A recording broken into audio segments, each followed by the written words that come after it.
everybody, this is B back again, and happy Monday. Um, we are back with our lives. We're gonna continue here.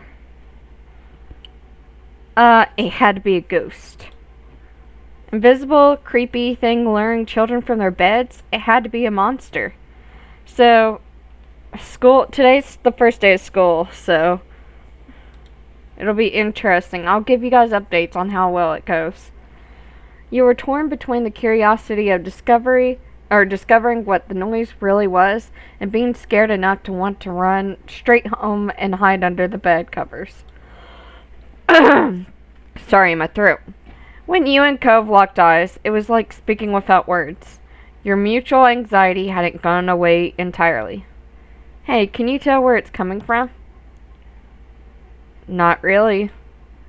Then we'll have to look more, somewhere else. Maybe we'll see something. Okay, let's go. You clustered together as you walked the familiar streets of your neighborhood, drawing strength from each other's presence. Shadows cut corners and angles where you didn't expect them, distorting the features you saw every day. The noise came again, shrill and hard. It set your teeth on edge the way it ground its way through you. Cove's throat bobbed. His eyes glistened in the dim light. You stayed frozen in the spot. You took a deep breath to calm yourself. You offered him your hand. You really wanted to be there for him and wanted to show that. Your hand was left up for him to take. Cove's mouth opened wordlessly. There was a pause, but ultimately he accepted the offer. His hand was really sweaty, but it didn't bother you. You were scared too, but being able to comfort Cove was the most important thing right now. Cove shut his eyes and pressed his lips together. Your fingers locked around each other even tighter. Where do you want to check? Let's check the hills behind my house. You and Cove ascended the hill, lit only by the stars in the night sky. The wind rippled through the grass and ruffled your hair. Without the sun's light to translate what you were seeing, every bush in the distance looked like a creepy figure or towering monster. The noise was just as loud here as it was in your neighborhood, with just a little indication behind the cause. You kept moving forward, you stopped but you kept going forward. You couldn't stop when you had already gone so far. You had to find out what was going on. The top of the hill was an excellent vantage point to survey the town from. Everything appeared normal. There was no out-of-place sight pinpointing the answer to this mystery. Without visible markers to guide your way, you supposed it was up to you and Cove to deduce the source of the sound. The hill had many great hiding places, and you intended to check them all. You upturned rocks, peered up trees, and rummaged in the thick grass for anything that might bring some closure on all this. Sorry, I had to shoo my kid, and she was like chomping down on my feet. You stuck close to Cove as you hunted for the source of the noise. When the shrieking noise shook the air, seeing him beside you calmed your racing heart. Seeking to ease your nerves and put aside thoughts of what might be out on this dark and spooky night, you decided to strike up a conversation. You searched for a topic was more fruitful than your search for the noise. Your eyes fell on Cove's cast, and you were instantly inspired. Have you broken any other bones? No. Oh. It turned out that wasn't much of an engaging topic for him after all. I've technically never broke a bone, so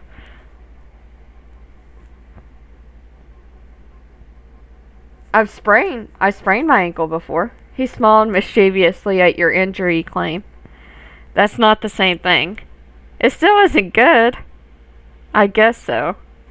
That put an end to your injury discussion, but Cove's calmer mood elevated the bleak atmosphere like you hoped it would. Cove cast his eyes out into the darkness, feeling bolder. Does this make you feel strange?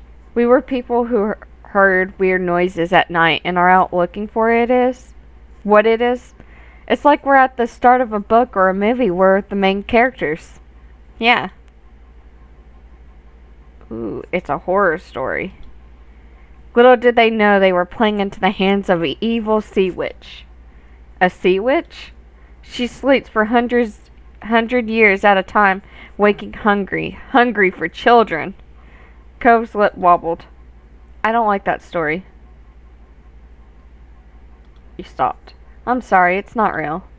Cove shuffled his feet shyly. Okay, I know. Well, whatever the noise was, you were confident that you established that it was not coming from the hill. Once you were satisfied nothing out of the ordinary was to be found on the hill, you had considered your next step. Let's go. You check the beach. The beach stretched out in front of you, nothing in sight along its sands, no matter which way you turned. Part of you had imagined the noise as some creature of the deep, washed up on the shore and calling for aid. That theory had to be taken off the list for now. Still, you spent enough time on the shore to know the real fine kinds often required a sharp eye and careful attention.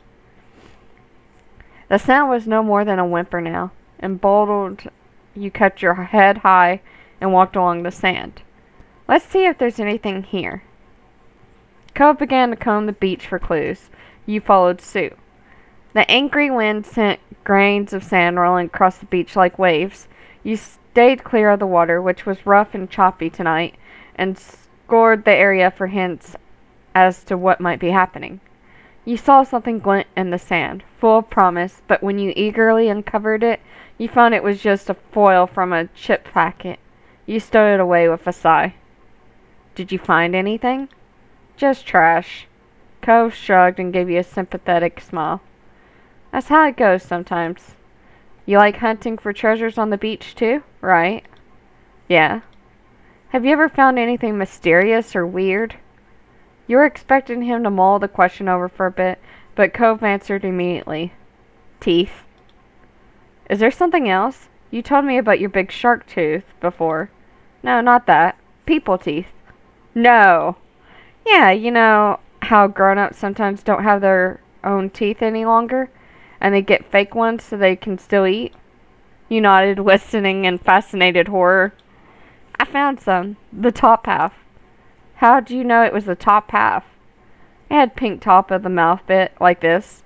He opened wide and pointed at the roof of his mouth. You let out a squeal. What did you do with them? Mom took them from me. I don't know what happened to it after that. That was...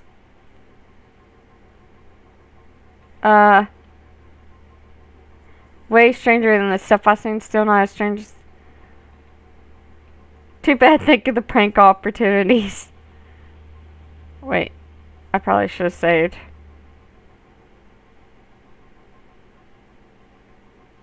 Yeah, let's save here.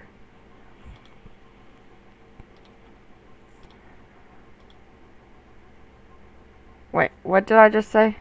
I'd hate if someone did that to me.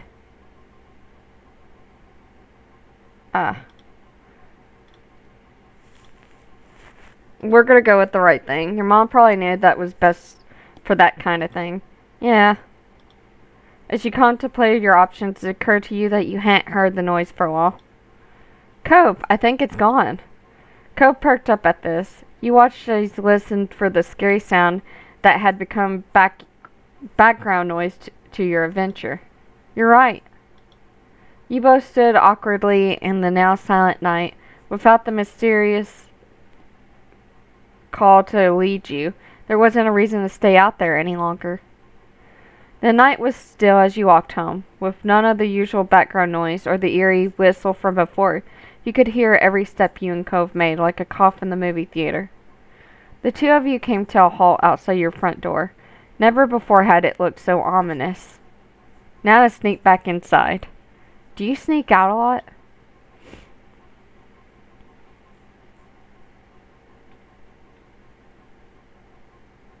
This is the first time.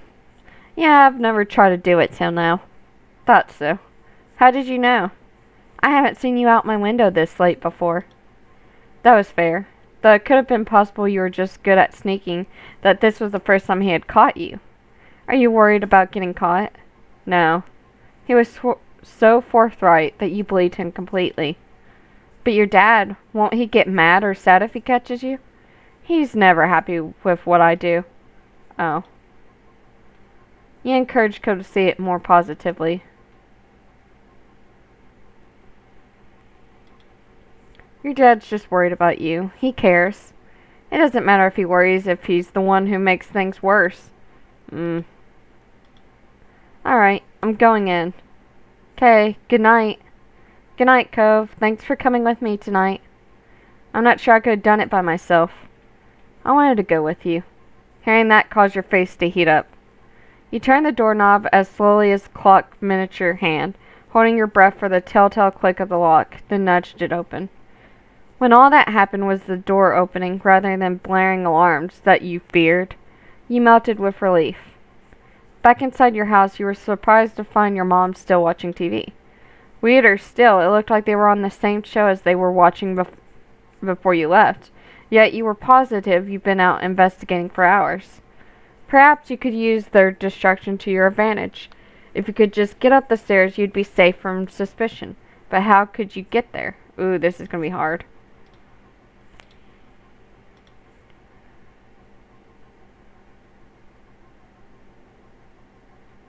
We're going to try to walk in your house nonchalantly. Sometimes the best thing you could do was hide in plain sight. You strode across the room in the direction of the staircase. B. Oh, dang it. Your moms knew you were up, but they had no idea why. They abandoned the couch to show their hurry over. They were still a state of surprise. You weren't in trouble yet. What are you doing down here, sweetie? Did you have a bad dream? We're gonna say yes. You lied. You couldn't bring yourself to own up to what you had done. I heard scary noises, so I came down here. Their surprise gave way to concern. Honey, Mom took you by the hand and led you upstairs. Woof, your hand is cold. Why didn't you come over to us? I was supposed to be in bed. B, you won't ever be in trouble for coming to us when you're frightened. We'd much rather you come to us than try to solve things all by yourself. Her phrasing made you feel bad. The nervousness ate at you as you were tucked into bed. Your moms assumed that your flushing and insistence on delving under the covers was part of your fear, and spoke to you softly until you calmed down enough to peep out from underneath your sheets. Once your moms had left, you turned over the night's adventure in your mind. It was still hard to believe that you really done it. It was harder still to believe that you'd gotten away with it. Even now, you half expected to be caught somehow. Perhaps you left the door ajar, or you trailed sand where they'd already swept up. You hoped that Cove had gone home okay, though he hadn't been worried. Being towed off was never fun. Wriggling down deeper underneath the sheets, your thoughts turned to the unsolved mystery. You and Cove had only just begun to scratch the surface. Maybe you'd solve it, and maybe you wouldn't, but knowing that you had shared it with him made you feel like you were being tickled from the inside. You hugged a pillow to your chest, tossing and turning as you replayed the night's events in your mind, daydreaming about different ways they could have gone. Any fear or danger that might have been there was entirely overshadowed by thinking on how close you had been with Cove the entire trip. Your daydreams ushered you into sleep with a smile on your face. The next morning proceeded most like usual, though your mom seemed to be giving extra consideration since finding you last night. You later learned Cove didn't end up in trouble for a nightly escapade either. It was unclear whether that was because his dad chose not to punish him, or if Cove got away with it. It was amazing to you that it all worked out for you both. As for the sound that started this all, the adults around were convinced it was nothing more than the wind. For your imaginative mind, that wasn't nearly enough. How could they accept something so simple so easily? Maybe it'd make more sense when you were grown up too. Okay. We're just on the first year. Barbecue. I can't wait to get to the runaway. That'll be cool. You've been brought along to the big park today, which did an excellent job of living up to its title. The park near your house, with its lonely playground equipment, wasn't even a quarter of the size of the expanse of the grass and trees that lay before you now. As if it was in the next town over, and too far for you to walk by yourself. You didn't get to visit it much, and so you soaked up the environment. Another difference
Since that's the topic at hand, how about we freshen up with something to drink?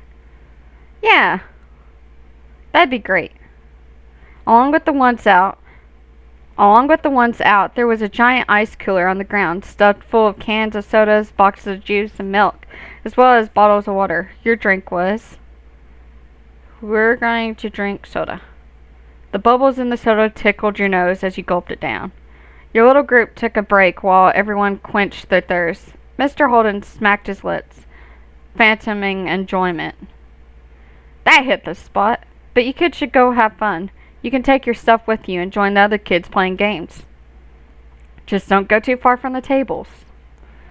We'll be keeping an eye out, so don't even think about sneaking off.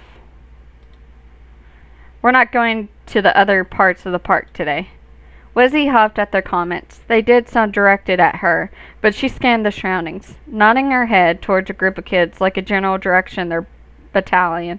She pointed the way. Come on, let's go over there. Cove's mouth was downturned as he looked from the parents and the other adults to the new kids, clearly not favoring either option.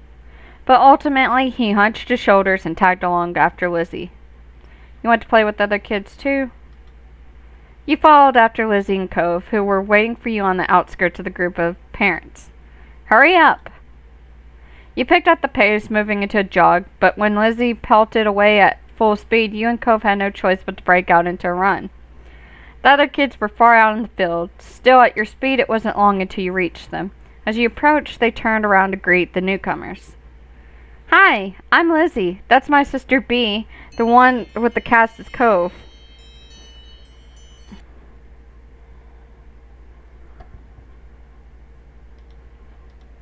Hi. Cove simply lifted a hand in greeting. The kids were a chorus of hellos and names from the other kids. One of the kids looked about Lizzie's age or older. Making sure we're recording. A couple seemed to be the same age as you and Cove, and there was one tiny little thing with his arms folded over his chest. What are you up to? The first kid, a boy with curly black hair with neon green sneakers, who'd introduced himself as Hayden, shrugged as he looked to the others. Not much. The second kid to pipe up, Lisa had half her face obscured behind a huge glasses she wore. We haven't decided yet. She glanced wistfully over her shoulder. Following her gaze, you saw the spray of water first, and heard the shriek as someone got splashed in the face, before you spotted the person shooting them. Some people are playing with water guns, but there aren't any left. The smallest kid, Noah, grumbled at that. You guessed that was why he was sulking. Spencer, who hadn't said much, patted his shoulder. So that's out. A new kid raced over, with a glint in her eyes and her braids streaming behind her. You spotted the plastic orange pistol in her hand, too late, when the trigger had already been pressed. Ack! Rude! Hey! Lizzie, who'd been caught first, was fuming. Cove wiped the water from his face. You rubbed up your ear, trying to dislodge the water that had been pooled there.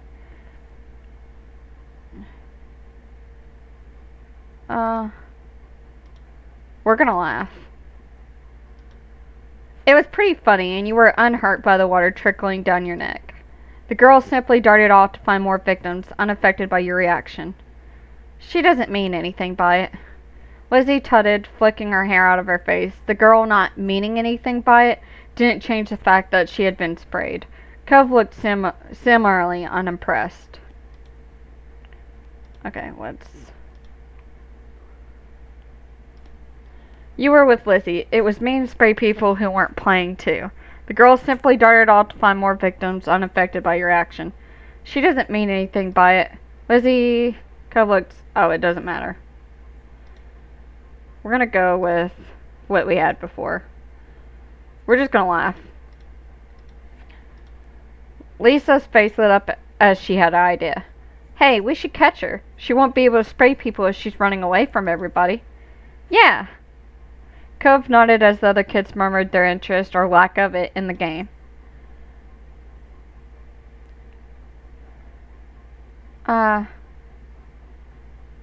Let's do it. You joined the group of kids in tearing off after the girl with the pistol. Spotting you over her shoulder, she laughed as she shot her pistol in the air. Only a couple of drops squeezed out.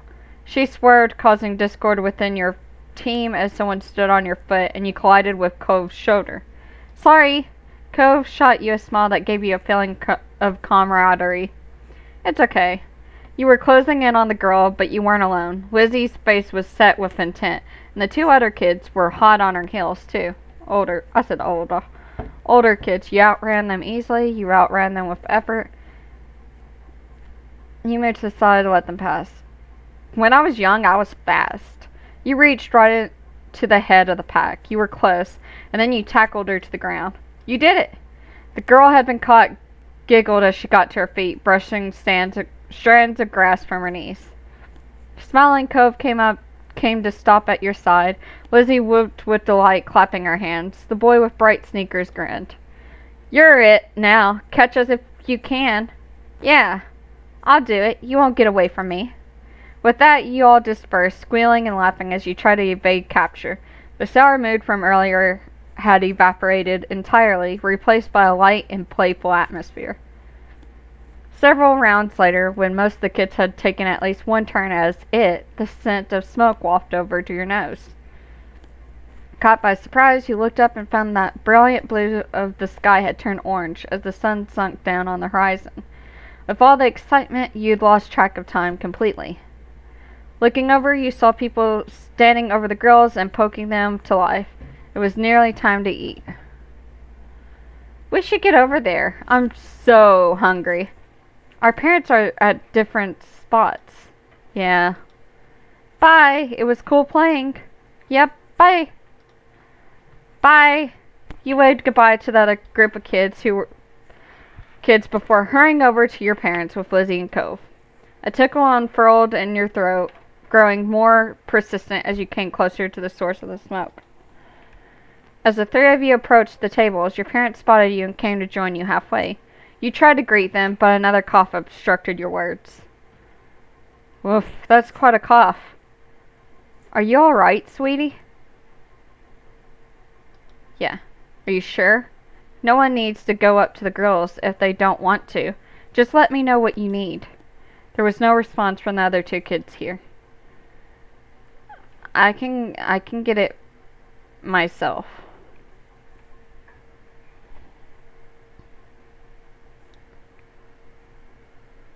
Uh,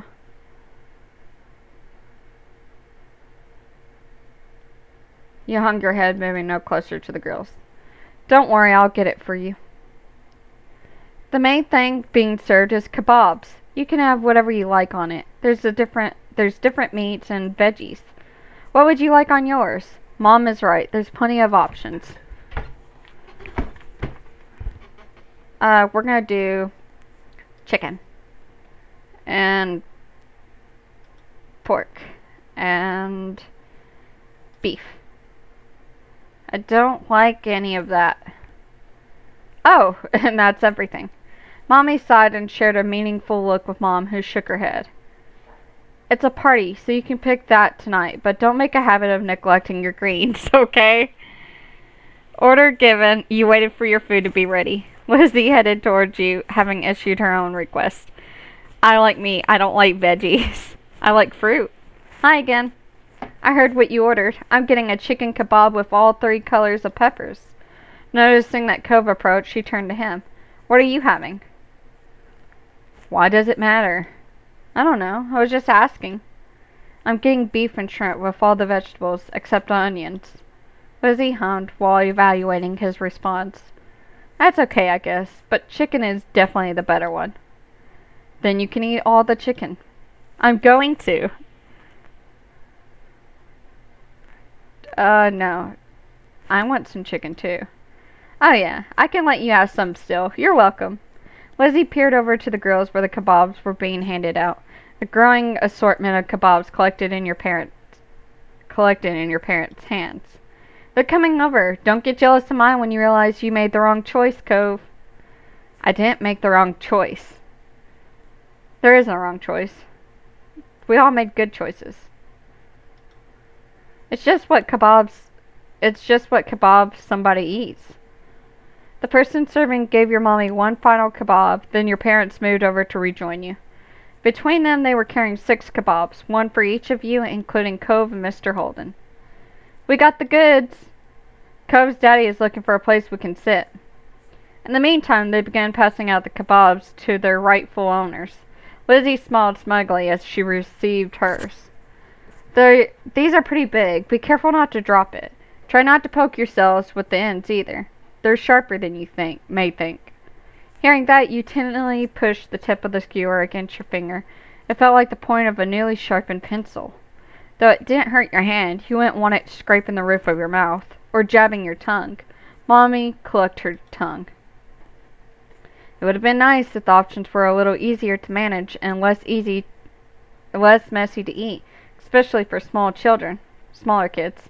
These aren't even plates for everyone, so we could set the food down for a second. That's what you get for the price of free. But we can hack it, right? Lizzie nodded for her head vigorously, clutching her kebab like a trophy. Your parents led you back to the tables. It was immediately evident why Mr. Holden had been set to scout one out. The benches had already filled up as people got their food. Mr. Holden was standing over a corner section near the edges of the sitting area. He beckoned your group over to join him.